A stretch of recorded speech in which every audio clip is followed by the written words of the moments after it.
You were maybe 10 years old, sitting cross-legged on your bedroom floor, and in front of you was a wooden box full of springs and wires and little colored parts, and you had no idea yet that you were holding the thing that would quietly decide the rest of your life.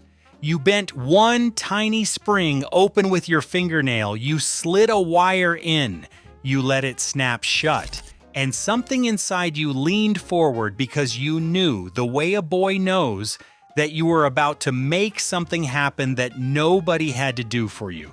If you haven't seen our video on what happened to Heathkit yet, the link is right here. That box was the RadioShack Science Fair Electronic Project Kit, and depending on the year, the cover said 101, or 150, or 200, and every boy who got one will tell you that number like it was a rank he earned.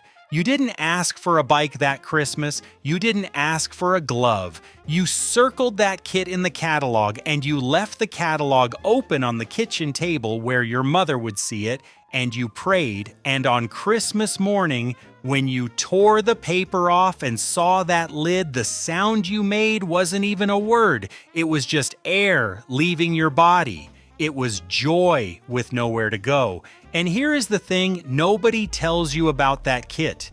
The thing that made it different from every other toy under the tree. Every other toy did something. This one let you do something. You opened the lid and there was no game waiting to be played, no switch to flip, no instructions that ended with the fun. There was a board full of parts that did absolutely nothing until you, with your own two hands, made them talk to each other. It just sat there, quiet, waiting for you to give it a reason to come alive. And you did. You remember the springs. Of course you remember the springs. Little brass coils standing up off the board, and you'd pinch one open and feed a wire in and feel it grab, and you'd run that wire across to another number and pinch that one too. And you were following a page in a book where every circuit was just a list of numbers, 45 to 12, 12 to 30, and you had no idea what any of it meant the first time. You just did exactly what the book said, and then you pressed the button, and a light came on.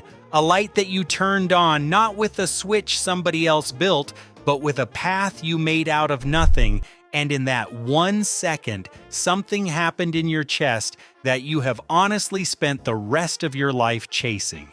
Because it worked. You made it work, and nobody helped you. You have to understand what that felt like for a boy in that house. In that decade, you were a kid. You were told where to sit and when to be quiet and what you were too young to understand. And then you went into your room and you opened that box. And for the first time in your whole small life, you were the one in charge. The wire went where you put it. The light came on when you said so. You weren't waiting for permission anymore. You were the engineer. You were 10 years old and you were the engineer. And there is no feeling on earth quite like the first time a child realizes the world will actually answer back if you take the time to learn how to ask it. And it didn't always answer the first time. God, it didn't. You'd wire the whole thing up. Every number perfect. You'd swear on your life it was perfect. And you'd press the button and get nothing. Nothing at all. And you'd feel that hot little sting come up behind your eyes, that feeling that it wasn't fair, and you'd almost give up. But you didn't give up because it was yours.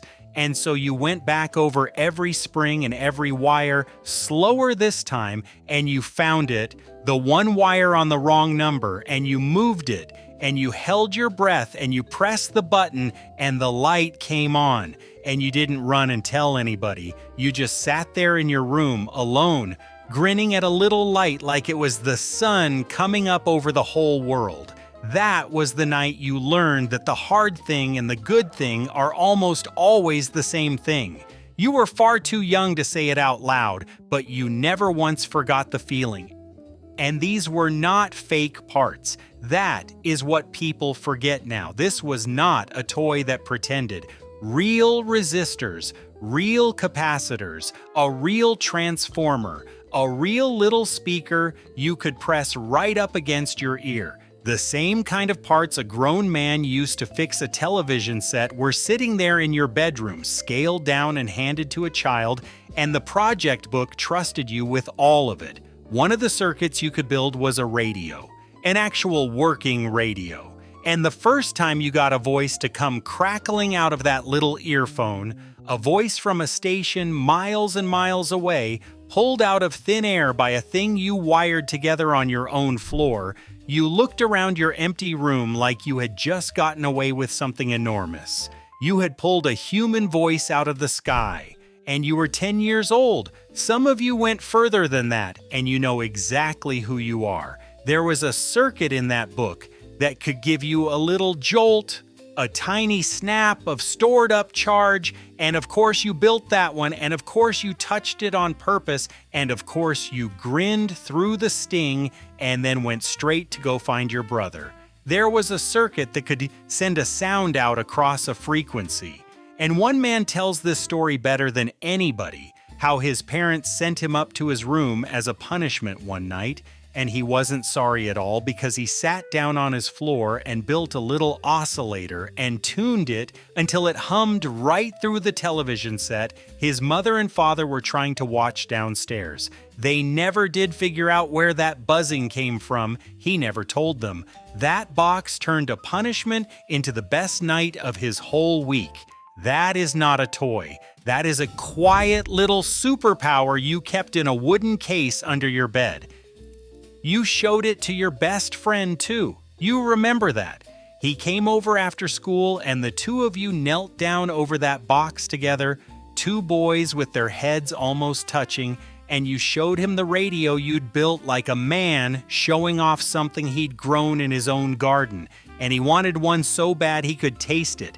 And the next time you saw him, he had one, a different number on the lid, and now you could trade. You'd figured out a circuit the book didn't even list, just by moving wires around to see what would happen, and you taught it to him, and he taught you one right back. There was no class for this. There was no teacher. There was just you and another kid on a bedroom floor, passing knowledge back and forth like it was the most natural thing in the world, both of you a little bit better than you'd been the week before. And it was almost always night when the best of it happened. The house had gone quiet, your homework was done or close enough. Somewhere down the hall, a television murmured and a faucet ran, and your parents talked in the low voices grown-ups used after the kids were supposed to be asleep. And there you were, a little lamp on, bent over that board, the rest of the world gone soft and far away, just you and the springs and the smell of warm wire. There is a particular kind of quiet a boy only ever gets late at night with a project in his hands. A quiet that feels enormous and safe at the same time. And if you close your eyes right now, you can still feel it. You'd tell yourself just one more circuit, just this one. And then it'd be midnight and your eyes would be burning and you didn't care even a little because you were exactly where you wanted to be. And maybe your little sister stood in the doorway and asked what you were doing and you tried to explain it. And she shrugged and wandered off. And that was all right because some things are just yours. This one was yours. In a house where you shared a bedroom and shared the bathroom and shared the one television set in the living room, that wooden box on the floor was the 1 square foot of the whole world that belonged completely and only to you. Nobody else under that roof spoke its language. You did. You alone. And for some of you, it wasn't your idea at all. For some of you, it was your father who set that box down in front of you, a man who maybe never said much, a man who worked with his hands all day and came home tired and didn't always know how to talk to a son. But he knew this. He knew how to kneel down next to you on the floor and bend that first spring open and say, "Here, try it," like that. And in the lamplight, for an hour, the two of you weren't father and son who didn't know what to say to each other. You were two people building something together. He was passing you something he didn't have the words for. You understand that now, looking back. That box was the conversation he couldn't have any other way. And here is the man who put it all there because he has earned his place in this story. His name was Forrest Mimmins. He did not have an engineering degree. He taught himself every bit of it sitting up at night the same stubborn way a curious kid teaches himself. And RadioShack hired him to write the little books that sat right beside those kits on the shelf. And he did not type them. He sat down with a fine mechanical pencil and he hand-lettered every single page, drew every diagram by his own hand, and built and tested every circuit 3 and 4 times over so that some 10-year-old he would never meet wouldn't be let down on Christmas night. He drew the parts with little faces on them so a child could love them before he even understood them. More than 1 million boys learned electronics from books that one self-taught man drew by hand because he believed that kids could understand real things if you just respected them enough to explain it honestly. He was right. You were the living proof he was right. For so many of you, that box on the bedroom floor is where the entire rest of your life quietly began. The men who write to us now, grown men, men with gray hair and grandchildren, they all say a version of the very same sentence, and it gets you right in the throat every single time. That kit is the reason I became an engineer. I'm 63 years old and I still have mine. My dad handed me that box and he had no idea he was handing me my whole career. One man wrote that his still hangs framed on the wall of his house, mounted there like a diploma, and in a way that is exactly what it was. You went to school for years to earn a piece of paper, but the real beginning, the actual moment you quietly became the man you would turn out to be, that happened years earlier on an ordinary night in your bedroom with a wire in your fingers and not one single person watching you do it. And then years and years later, some of you knelt down on the floor all over again, except this time it was your own kid sitting next to you, and you opened a box and you reached for that first spring to show them how, and your hands remembered everything. Your hands knew the exact pressure to bend it open before your mind had even caught up, and you watched your son's or your daughter's face in the half second right after the light came on, and you saw it. That same thing, that same lean forward you'd felt at their age, and for just a moment the years folded right in half, and the two of you were 10 years old at the very same time. That is what that box could do. It could reach across 30 years and hand the same exact joy down a generation, spring to spring, light to light. RadioShack itself, back in those years, was the temple where all of it lived. You'd get your mother to drop you off at the one in the shopping center while she went to the grocery store, and you'd walk in alone, 10 years old with a couple of saved up dollars folded in your fist. And the smell of the place would hit you first, that warm, electric smell. And the man behind the counter actually knew things, and he talked to you like you mattered, like your little project was worth his time. You'd buy one more wire, one more part, one more book, and you'd stand at that little wall of parts the way other kids stood at a candy counter.